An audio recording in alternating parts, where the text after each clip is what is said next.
நமது பிதாவாகிய கடவுளிடமிருந்தும் ஆண்டவராகிய இயேசு கிறிஸ்துவிடமிருந்தும் நம் அனைவருக்கும் கிருபையும் சமாதானமும் உண்டாவதாக.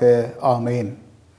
அன்பானவர்களே, வான்மலர் இல்லத்தின் வழியாக மீண்டும் ஒரு முறை உங்களை சந்திப்பதில் நான் மகிழ்ச்சி அடைகிறேன்.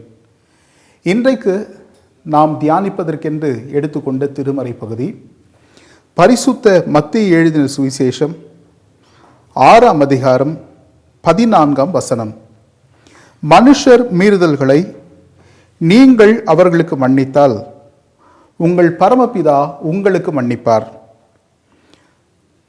அன்பானவர்களே, இந்த உலகத்தில் விலையேற பெற்ற பொருள் எது என்று உங்களிடத்தில் கேட்டால் பொதுவாக நாம் என்ன பதில்களை சொல்வோம்?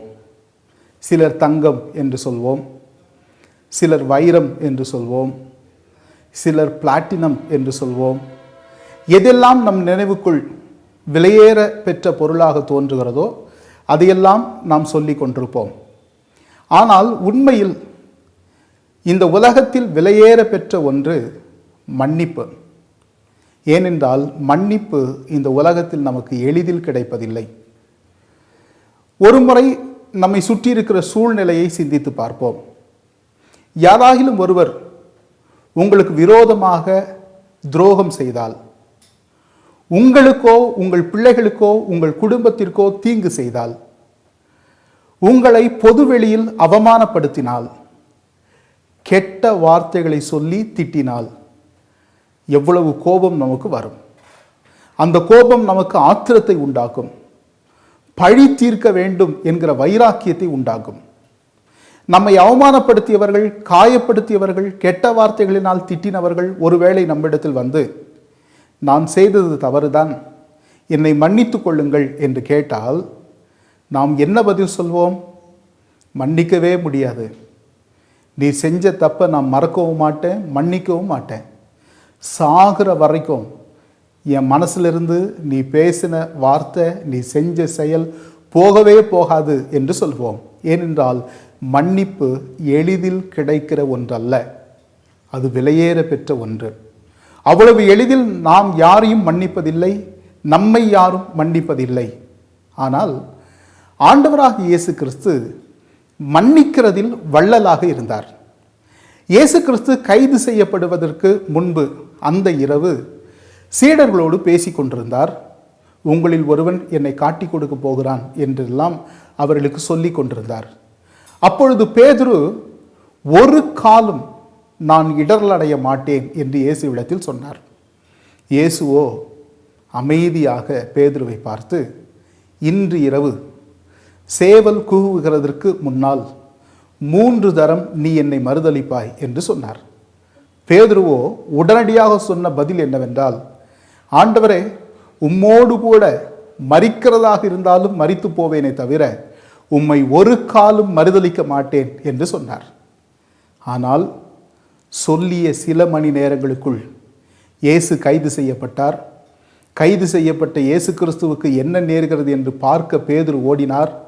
ஓடிப்போன இடத்தில் அங்கு இருந்தவர்கள் பேதுருவை அடையாளம் கண்டு கொண்டார்கள்.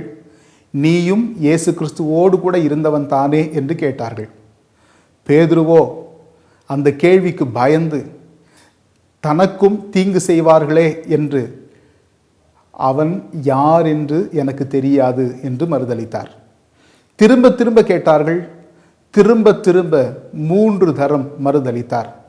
சேவல் கூவுகிறதற்கு முன்பு இயேசு சொன்ன வார்த்தையின்படியே பேதுரு இயேசுவை 3 தரம் மறுதலித்தார். மறுதலித்த பின்புதான் தான் செய்த பாவத்தை அவர் உணர்ந்தார்.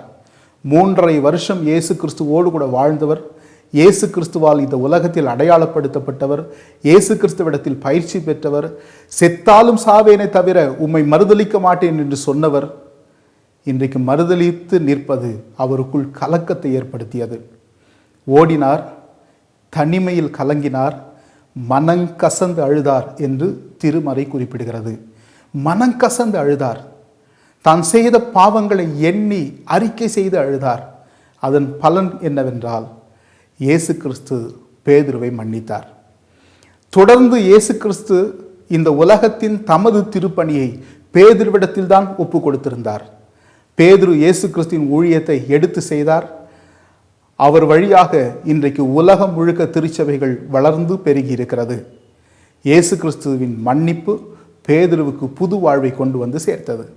அன்பானவர்களே, இயேசு கிறிஸ்து மன்னிக்கிறதில் வள்ளலாக இருந்தார்.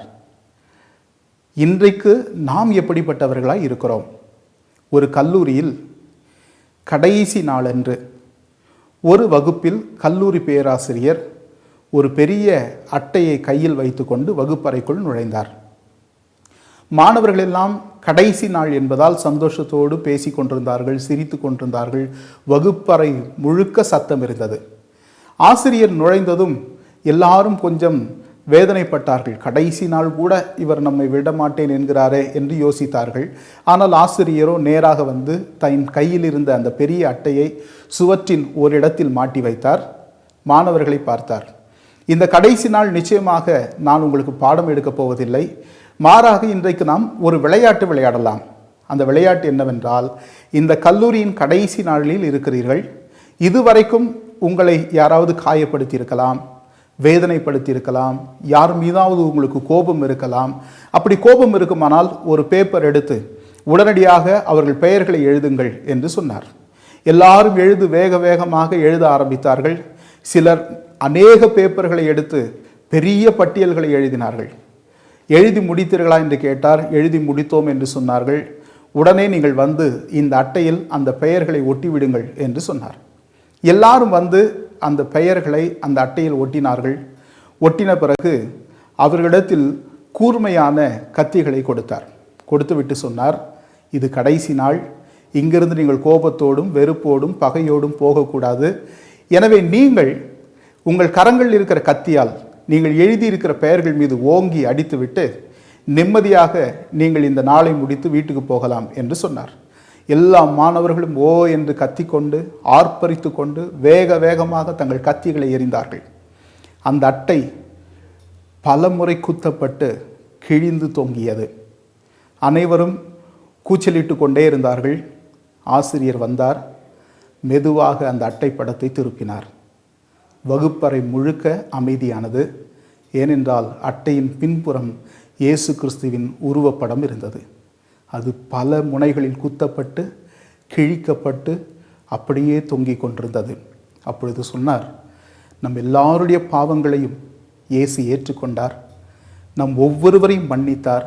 ஆனால் நாமோ ஒருவரை ஒருவர் மன்னிக்க மனமில்லாமல் வைராக்கியம் உள்ளவர்களாக இருக்கிறோமே, இது நியாயமா என்று கேட்டார். அன்பானவர்களே, இந்த கேள்வியை நாம் கூட இருதயத்தில் சிந்தித்து பார்ப்போம். கணவன் மனைவிக்குள் சண்டைகள் இருக்கலாம், வாக்குவாதங்கள் இருக்கலாம். இயேசு நம்மை மன்னித்தாரே, நாம் ஏன் ஒருவரை ஒருவர் மன்னிக்கக்கூடாது? பிள்ளைகளிடத்தில் வாக்குவாதங்கள் சண்டைகள் இருக்கலாம், ஏன் ஒருவரை ஒருவர் மன்னிக்கக்கூடாது? உறவினர்களோடும் சக திருச்சபையாரோடும் வாக்குவாதங்களும் சண்டைகளும் இருக்கலாம், ஏன் மன்னிக்க முடியாது? மன்னிப்போமானால் கிறிஸ்துவின் வாழ்வுக்குள் நாமும் கடந்து வருகிறோம். ஒருவரை ஒருவர் மன்னிப்போம், கிறிஸ்துவின் அன்புக்குள் வாழ்வோம். கர்த்தர் இத்திருவசனங்களை கொண்டு நம்மை வழிநடத்தி காப்பாராக. ஆமேன். வான்மலர் அன்பர்களுக்கு வணக்கம். வான்மலர் இல்லத்திலிருந்து ஒவ்வொரு ஆண்டும் கிறிஸ்மஸ் சிறப்பு நன்கொடை குலுக்கல் சீட்டுகளை நாங்கள் விநியோகிப்போம். அதுபோலவே இந்த ஆண்டும் நாங்கள் விநியோகித்திருந்தோம். உங்களில் பலர் அதற்குரிய நன்கொடையை எங்களுக்கு அனுப்பியிருக்கிறீர்கள், நன்றி. இன்னும் சிலர் சீட்டுகளை அனுப்பாமல் வைத்திருக்கிறீர்கள். உங்களில் பலரும் குலுக்கல் தேதியை தள்ளி வைக்கும்படி கேட்டுக்கொண்டிருக்கிறீர்கள். எனவே ஜனவரி இறுதி என்ற முடிவிலிருந்து மாற்றி பிப்ரவரி 24 டிக்கெட் குலுக்கலை நடத்த திட்டமிட்டிருக்கிறோம். எனவே உங்களிடம் இருக்கிற நன்கொடை சீட்டுகளையும் அதற்குரிய பணத்தையும் வான்மலர் இல்லத்திற்கு பிப்ரவரி 20 கிடைக்கும்படி செய்யுங்கள். பிப்ரவரி 20 எங்களை வந்தடையும் நன்கொடை சீட்டுகள் அதற்குரிய பணத்தை செலுத்தி இருந்தால் அந்த சீட்டுகள் குலுக்கலில் இடம்பெறும் என்பதை தெரிவித்துக் கொள்கிறோம். மறந்து விடாதீர்கள். பிப்ரவரி 24 நன்கொடை சீட்டு குலுக்கல். உங்களுடைய நன்கொடை சீட்டுகள் எங்களுக்கு வந்து சேர வேண்டிய இறுதி தேதி பிப்ரவரி 20. நன்றி.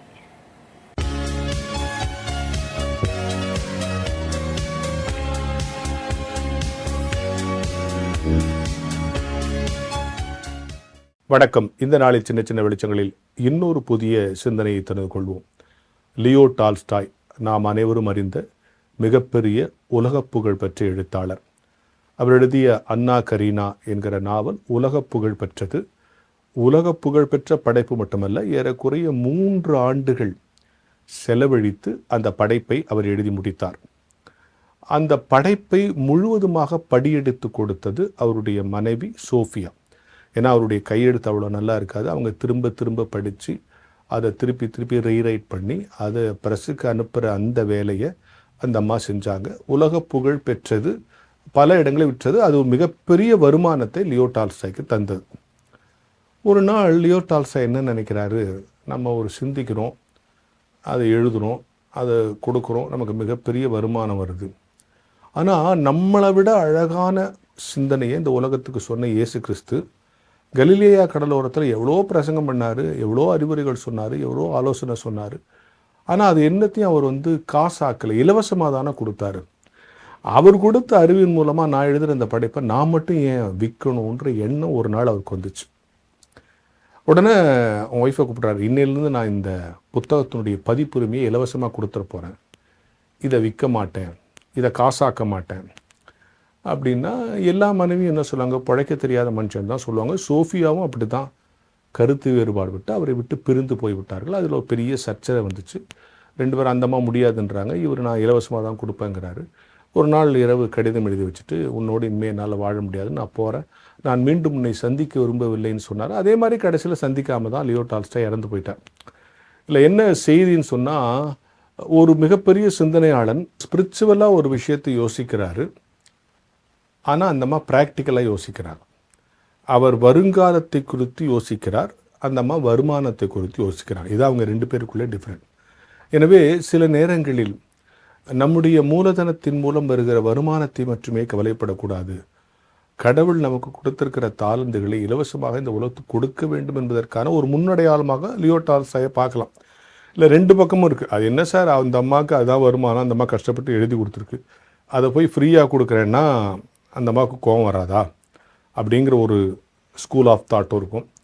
அது எப்படி ஒரு சிந்தனையாளன் இவ்வளோ சிந்தித்து உலக புகழ்பெற்ற படைப்பு எழுதினவன் அதை இலவசமாக கொடுக்குறான்னா அவருக்கு எவ்வளோ பெரிய பெருந்தன்மை இருக்கும். இது மாதிரி இன்னொரு படைப்பு அவரால் படைக்க முடியாதா?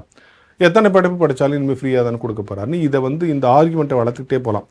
அதில் எந்த இடத்துல நம்ம நிறுத்தணும் அப்படின்னு சொன்னால், சிந்தனையாளர்கள் முடிவு சட்டன் இருக்கும். அது ரொம்ப அபாயகரமானதுன்னு நம்ம நினச்சக்கூடாது. அது ரொம்ப ஆணித்தரமாக இருக்கும். எப்படி ஒரு பெரிய மனிதர் தான் எழுதுகிற நூலை பதிப்புரிமையை இலவசமாக கொடுக்கிறேன் என்று சொல்லுவதற்கு அதுக்கு அவர் சொன்ன காரணம் நம்ம எல்லாரும் கருத்தில் கொள்ளுது. கடவுள் இந்த உலகத்துக்கு இலவசமாக கொடுத்தார், நான் அதை விற்றுக்கிட்டு இருக்கிறேனே அப்படின்னு சொன்னார். அதனால தான் அவங்களுக்கு கருத்து வேறுபாடு வந்தது. சிந்தனையாளர்கள் எல்லா தம்பதிகளுமே வெவ்வேறு கருத்து வேறுபாடு பிரிந்திருக்கிறார்கள். ஏனென்றால் ஒரு சிந்தனையாளர்கள் இருப்பதே பிரச்சனையாக இருக்கிறது. எனவே வாழ்க்கையை ஸ்பிரிச்சுவலாக பார்க்குறது, ப்ராக்டிக்கலாக பார்க்குறது, இமேஜின் பண்ணி பார்க்குறதுங்க ஒரு சரிசமமான நிலைமையில் நாம் பார்க்க வேண்டிய கட்டாயத்தில் இருக்கிறோம். சில நேரங்களில் சிந்தனையாளர்கள் இப்படி சட்டென்று முடிவெடுக்கும் போது அவரோடு வாழ்கிற சாதாரண துணைவிமார்கள் சங்கடப்பட்டிருக்கிறார்கள்.